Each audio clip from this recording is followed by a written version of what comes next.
y cómo está. Si el salmista está diciendo todos los cimientos de la tierra,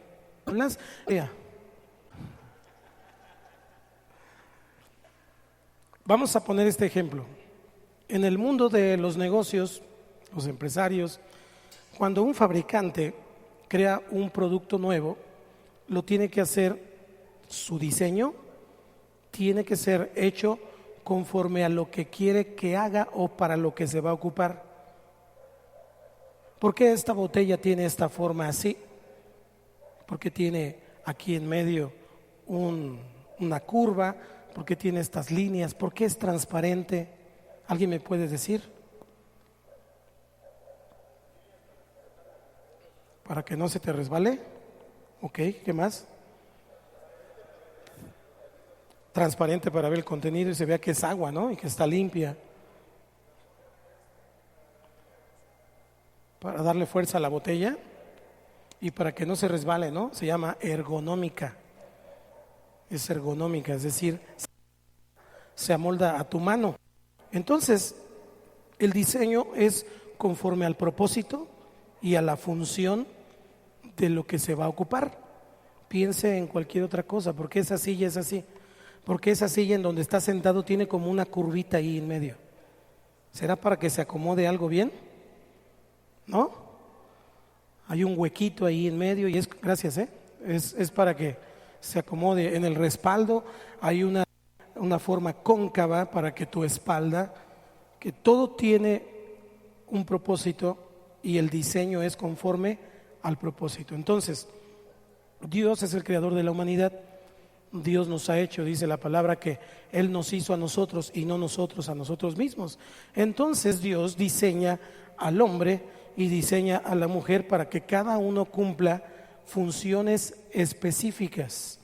Un hombre y una mujer. No existe un tercer sexo.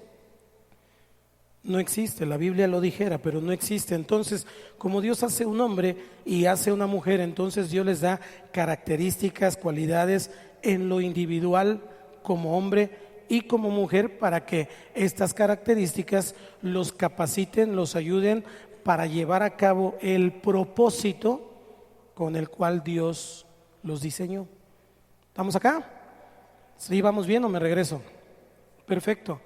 Entonces, el varón o el hombre tiene varias funciones. Obviamente, si lo buscamos en Génesis, lo vamos a ver de una manera más ampliada, pero yo quiero enfocarme hoy solamente a esto. El varón tiene como principal propósito ser padre. Segundo, ser líder. ¿Estamos acá?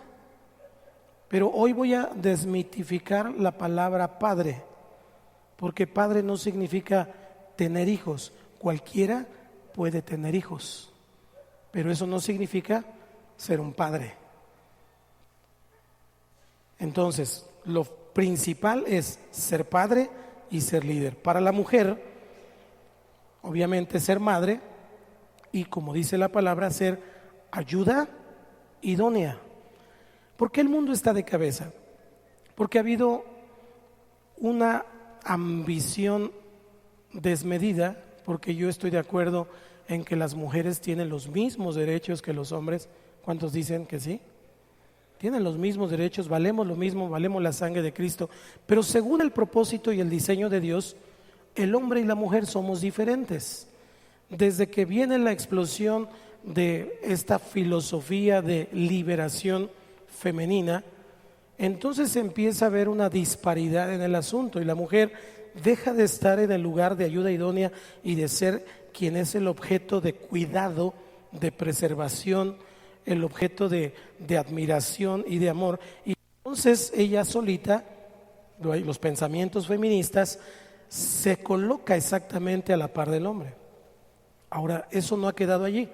Como le dije la semana pasada, ahora este feminismo está llevando a la mujer, catapultándola para que el hombre, en programas como Los Simpson y en muchos otros programas, el hombre sea burlado, sea el tonto de la fiesta, el papá sea el burro de todos y finalmente queda denostada la figura masculina.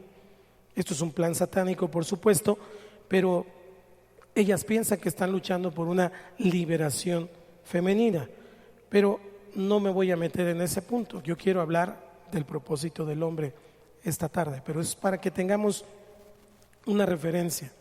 Entonces Dios diseñó al hombre para que sea padre. Ahora yo le quiero decir esto: el propósito, que es la intención y la razón original, el propósito, la intención y la razón original. El empresario que hizo esa botella tenía un propósito que era surtir a la empresa del agua para que entonces la intención o la razón original fuera que el agua fuera vertida allí y entonces pudiera ser un negocio. Dios nos hizo con un propósito que es esa intención y esa razón original, y eso va a definir nuestra existencia como hombres.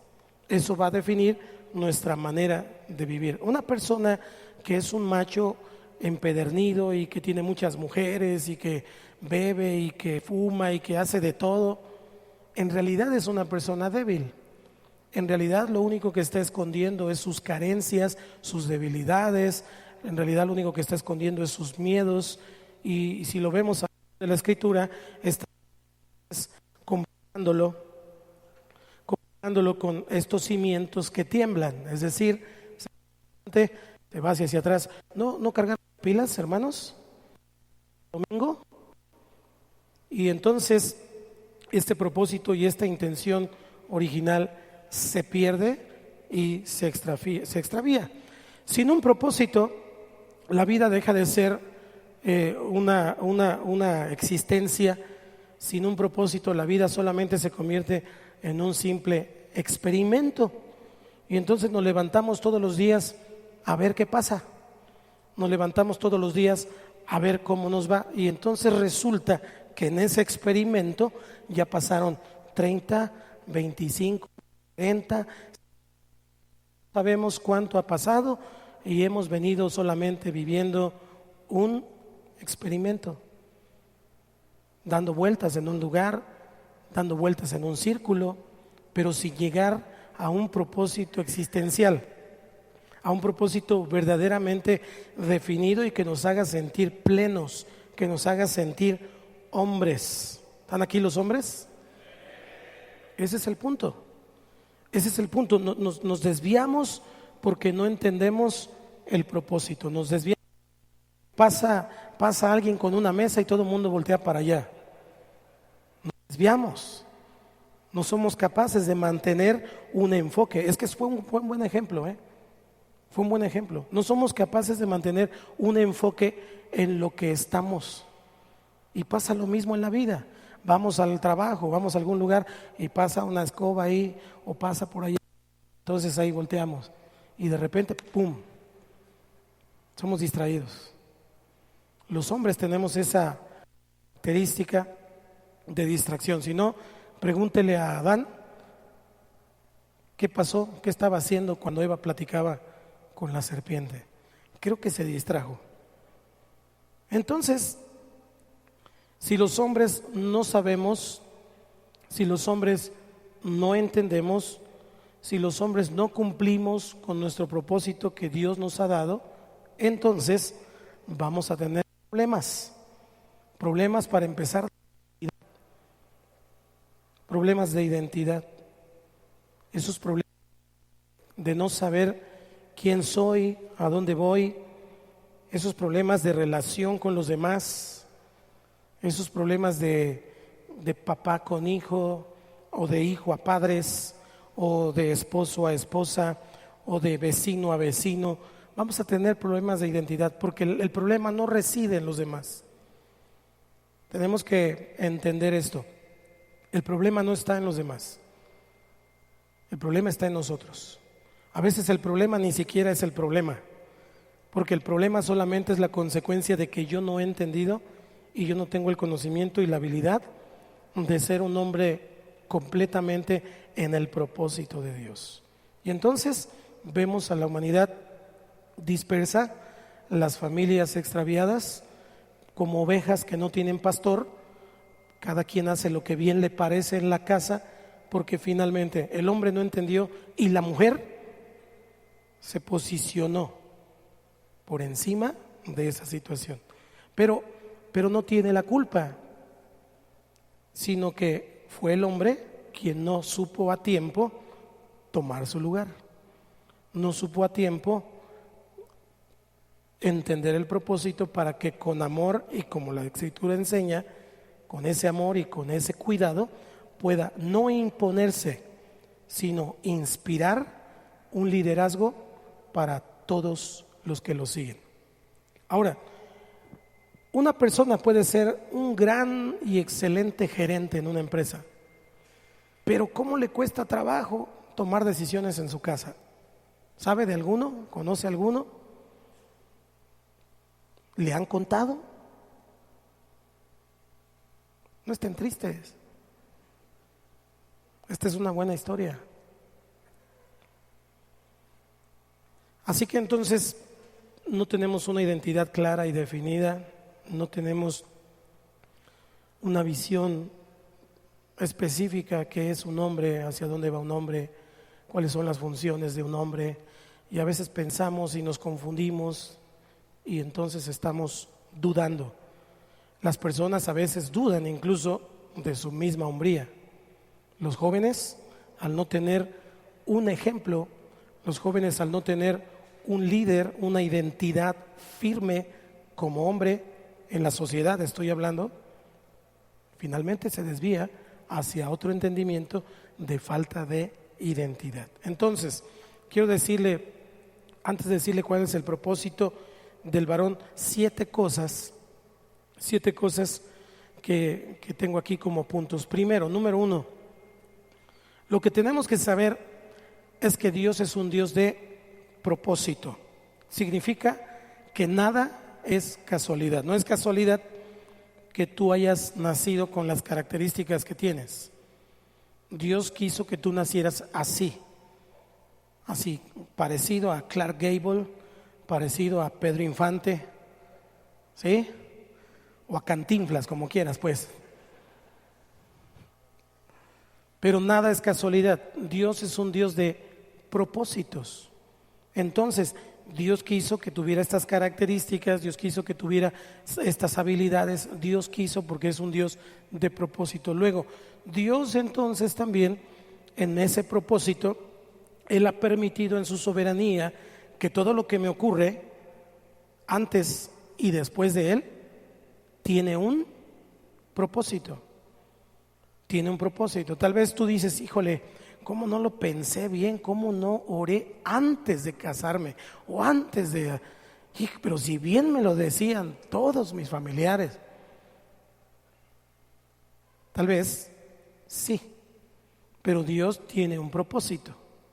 Entonces, Dios tiene el propósito de la mujer con la que te casaste o con la que eres novio o pareja, no sé la edad que tengas. Dios tiene un propósito con los padres que tienes, con los padres que tuviste. ¿Te dieron chance de escoger papás? Hay una pregunta difícil. ¿Hubieras escogido a los papás que tienes si te hubieran dado chance de escoger? A toro pasado es fácil contestar, pero a veces es difícil contestar esa pregunta. Pero Dios no nos preguntó. Dios solamente asigna a los padres que tenemos porque son los padres que necesitamos. ¿Estamos acá? Entonces, esa es la primera cosa. Dios es un Dios de propósito. Eso tiene que quitar un poco de carga en ti y en mí, porque estoy complementando lo que la semana pasada dijimos. Dios no quiere que seas un superhéroe. Dios quiere que seas un hombre. Entonces, bueno, te has equivocado, nos hemos equivocado, sí, pero Dios es un Dios de propósito. Y si lo ha permitido, es porque Él tiene un propósito. Número 2, todo en la vida tiene un propósito. Eso quiere decir entonces que tú y yo tenemos algo que hacer aquí, en esta tierra. No nacimos por casualidad, no nacimos porque fue una noche de copas y una noche loca y finalmente nacimos nosotros. No, Dios quiso que naciéramos. Algunos le preguntaban, ¿por qué se casaron? Y dice, por tu culpa, chamaco.